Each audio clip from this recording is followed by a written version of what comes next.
అర్ధరాత్రి 12 గంటలకి కుక్కలన్నీ ఒకేసారి కరవడానికి మీదకొచ్చేసాయి.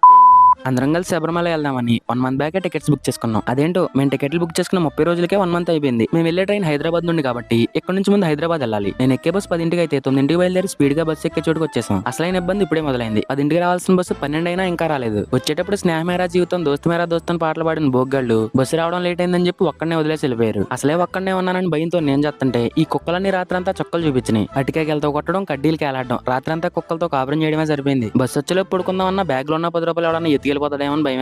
ఒక పక్క నిద్ర ఆగట్లా. కునుపాట్లు పడి ముందున్న చెట్టు తగిలితే 3 కుట్లు పడ్డాయి చెట్టుకి సారీ చెప్పి పక్కనే ఉన్న లారీ ఎక్కి వెళ్ళిపోదాం అనుకున్నా. బస్సు కట్టిన బిల్లు బొక్కన ఆగిపోయా. ఈ తొక్కలో బస్సు కాకినాడ నుండి వస్తున్నాడో కైలాసం నుండి వస్తున్నాడో తెలియట్లా. ఎప్పుడో నిన్న సాయంత్రం 9కి బుక్ చేసుకున్న బస్సు ఈ రోజు తెల్లారి 4 అయింది. అయినా రాలా. ఏదో రకంగా ఒగ్గబట్టి ఉరికినా ఈ పాటికి హైదరాబాద్ 5 రౌండ్లు వేసేవాడినేమో. ఏదైనా ఇంటర్వ్యూకి వెళ్ళేవాడు అయితే ఏంటి పరిస్థితి? చొక్కలో లెక్కలేసుకుంటూ కుక్కలతో కాపురం చేసుకుంటూ ఉండాల్సిందే. ఫైనల్ గా నేను ఎక్కాల్సిన బస్సు వచ్చింది. లేట్ ఎందుకు అయిందని బస్ డ్రైవర్ని అడిగితే ఇన్ని సంవత్సరాల్లో ఎప్పుడు ట్రబుల్ ఏమైనా బస్సు ఈ రోజే ఇచ్చిన తమ్ముడు సారీ అన్నాడు. ఎప్పుడు లేని ప్రాబ్లం ఇప్పుడే ఎందుకు వచ్చిందంటారు? కామెంట్ చేయండి. ఇక్కడ నుంచి శబరిమల ట్రిప్ అంతా పాటలు పాటలకు వస్తానే ఉంటది. నువ్వు కూడా మిస్ అవ్వకూడదు అనుకుంటే ఫాలో కొట్టి ఈ ఫ్యామిలీలో ఒక పార్ట్ అయిపో.